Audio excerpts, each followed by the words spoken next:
एक फैक्ट्री में और एक एस्टेब्लिशमेंट में, जनरली इंडिया में किसी भी मैन्युफैक्चरिंग यूनिट में लगभग 70% कॉन्ट्रैक्चुअल वर्कर होते हैं जो एजेंसी के थ्रू डिप्लॉयड होते हैं और 30% या उससे कम कंपनी के ऑन रोल एम्प्लॉय होते हैं।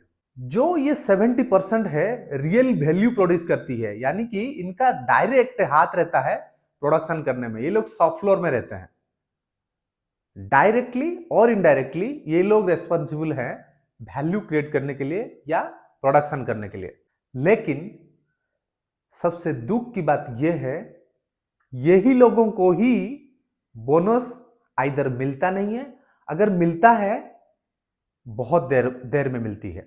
इसीलिए सवाल यह आता है क्यों।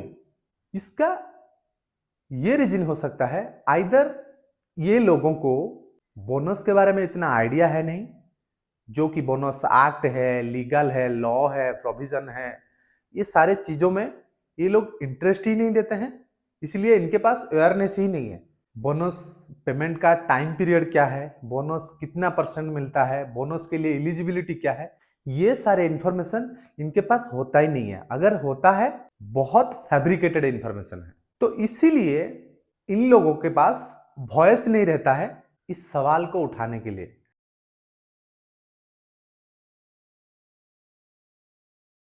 मान के चलिए आपको कोई काम पे बुलाता है और बोलता है आप मेरे घर पे आओ, काम करो, मैं आपको 500 रुपया दूंगा एक दिन के लिए। तो आप 500 रुपये के लिए जाते हो, उसके घर पे काम करते हो। जब काम आप ख़त्म करके आते हो 500 रुपये के साथ और 100 का पत्ती आपको दे देता है, तो आप बड़े खुश हो जाते हो। फिर वो सेम आदमी 2 दिन बाद आपको काम पे बुलाता है और बोलता है मेरे घर पे आओ, काम करो और 500 रुपया दूंगा। इस बार और फिर से 500 रुपया देने के बाद फिर से 100 का पत्ती आपको दे देता है। लेकिन 2 दिन बाद आप फिर से काम पे जाते हो, लेकिन इस बार आप अवेलेबल नहीं होने के कारण आप किसी दूसरे दोस्त को भेजते हो। इस बार वो आदमी ने उस दोस्त को सिर्फ 500 रुपया दिया हुआ रहता है, 100 का पत्ती दिया नहीं है। लेकिन आपको दोस्त को जब पता चलता है उसको खाली 500 रुपया मिला, वो बहुत दुखी हो जाता है। दुखी होकर के आपको भला बुरा बोलता है, उस मालिक को भी बहुत भला बुरा बोलता है। फिर से चौथा दिन आपको काम के लिए बुलाता है, आप काम पे जाते हो, आपको फिर से 500 रुपया देने के बाद फिर से 100 का पत्ती आपको देता है, तो आप बड़े खुश हो जाते हो। ये कहानी आपको सुनने के पीछे मेरा मतलब क्या है? मेरा मतलब है बोनस के बारे में डिस्कस करना।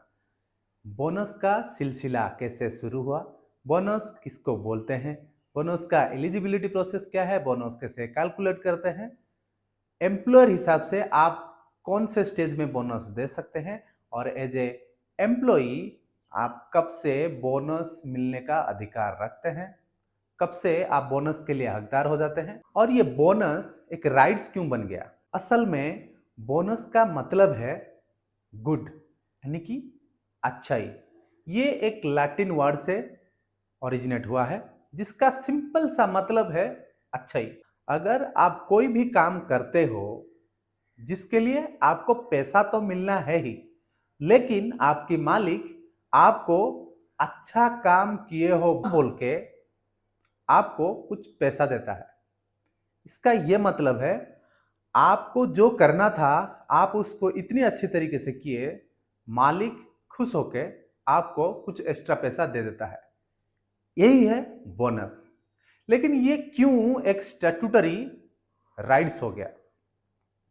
हिस्टोरिकली इंडिया में अलग अलग फैक्ट्री, अलग अलग कंपनी या अलग अलग एस्टेब्लिशमेंट अलग अलग समय पे बोनस देते थे खुश होके कि हमारे आदमी काम कर रहे हैं तो उनको प्रॉफिट का कुछ हिस्सा, हम तो इतना कमा रहे हैं, कुछ हिस्सा इनको देते हैं। कोई दिवाली के समय देता था, कोई दशहरा के समय देता था, कोई पोंगल के समय देता था, कोई ओणम के समय देता था। अलग अलग स्टेट की अलग अलग फेस्टिवल सीजन होता है। फेस्टिवल सीजन में लोगों को खुश करने के लिए, अपने वर्कर को खुश करने के लिए कुछ पैसा एज ए रिवॉर्ड दे दिया जाता था। इस चीज को लेके लेबर लोग, वर्कर लोग अलग अलग लोकेशन में मनमुटाव आने लगा या डिस्प्यूट आने लगा, और इस डिस्प्यूट को जड़ से खत्म करने के लिए गवर्नमेंट ने 1965 में एक स्टैट्यूटरी बोनस का प्रोविजन बनाया। इसका क्या मतलब है? हर कंपनी या हर एम्प्लॉयर एक मिनिमम स्टैट्यूटरी बोनस अपनी एम्प्लॉय को या अपनी वर्कर को देना मैंडेटरी है। उसके बाद में अगर आप दे रहे हो तो बहुत अच्छा, अगर नहीं दे रहे हो तो आपको स्टैट्यूटरी बोनस देना पड़ेगा। लेकिन स्टैट्यूटरी बोनस आपने तो एम्प्लॉय के लिए दे दिया, लेकिन एम्प्लॉयर सच में उस बोनस देने का लायक है क्या?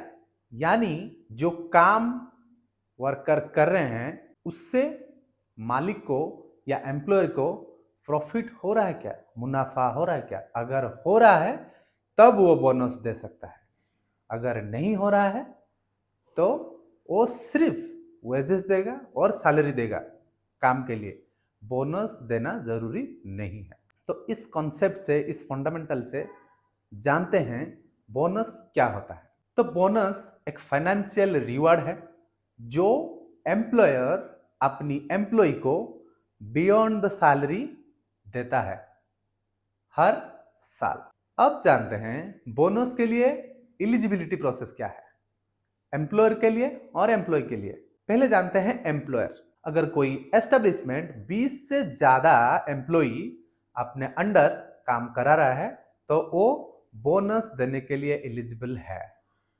लेकिन मान लीजिए मैं आज बिजनेस चालू किया, क्या मैं कल से बोनस दे सकता? जी नहीं। सबसे पहले आपके पास उतना पैसा होना जरूरी है, उतना प्रॉफिट आपके पास होना जरूरी है ताकि आप किसी एम्प्लॉय को बोनस दे सको। इसके लिए तो आपको प्रॉफिट करना जरूरी है। और डिटेल में आपको मैं इसके ऊपर अलग से एक वीडियो बना दूंगा। सेट ऑन और सेटअप क्या होता है, अवेलेबल सरप्लस क्या होता है, अलोकेबल सरप्लस क्या होता है, उस सारे एक डिटेल सेपरेट वीडियो आपके लिए मैं बना दूंगा। आप उससे देख लेना कौन से फेज से आप बोनस देना चालू कर सकते हो। अब जानते हैं एम्प्लॉय के लिए एलिजिबिलिटी प्रोसेस क्या है। कोई भी एम्प्लॉय हर महीने 21,000 से ज्यादा पैसा कमाना नहीं चाहिए। और क्या, वो एम्प्लॉय उसी एम्प्लॉयर के पास 30 दिन से ज्यादा काम करता हुआ होना चाहिए। दूसरा एक लॉजिक आता है, बोनस हमेशा एनुअली डिस्ट्रीब्यूट किया जाता है, एनुअली पेमेंट होता है। तो बोनस अकाउंटिंग ईयर के हिसाब से पेमेंट किया जाता है।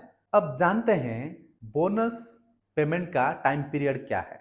आप अगर इसको ध्यान से देखेंगे, बोनस प्रॉफिट से जुड़ा हुआ है।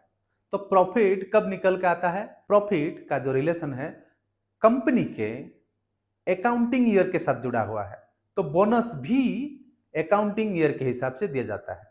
जब अकाउंटिंग ईयर खत्म होता है उसी दिन से 8 महीने के अंदर अंदर बोनस पेमेंट क्लोज होने चाहिए।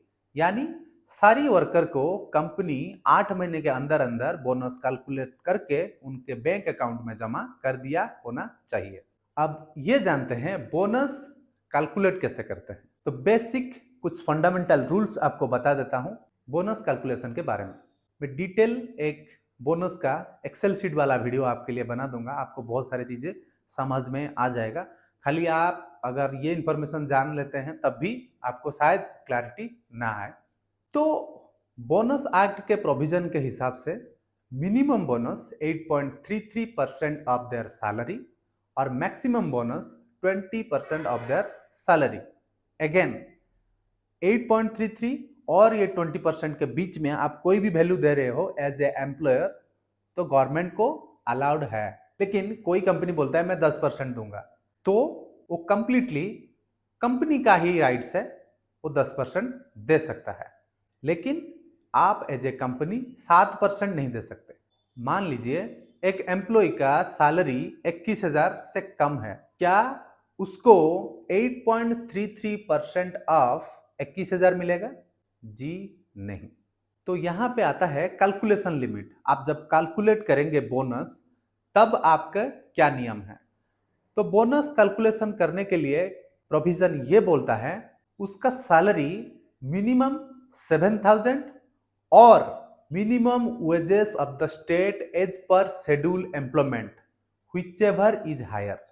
मान लीजिए सैलरी लिमिट 7,000 है, लेकिन उस स्टेट का मिनिमम वेजेस 300 रुपया है। For example per day 300 rupees wages को आप 26 से मल्टीप्लाई करते हैं, वो आता है 7,800 रुपया। तो बोनस प्रोविजन ये बोलता है 7,000 और schedule employment minimum wages whichever is higher.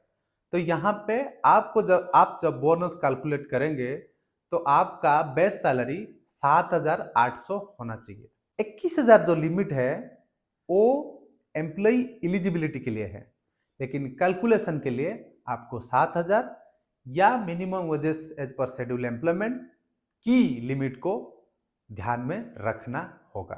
तो अगर आपको ये वीडियो इंफॉर्मेटिव लगा हो या कुछ वैल्यू या नॉलेज आपको मिला हो तो आप इस चैनल को सब्सक्राइब कीजिए और इस वीडियो को लाइक कीजिए। धन्यवाद। नमस्कार।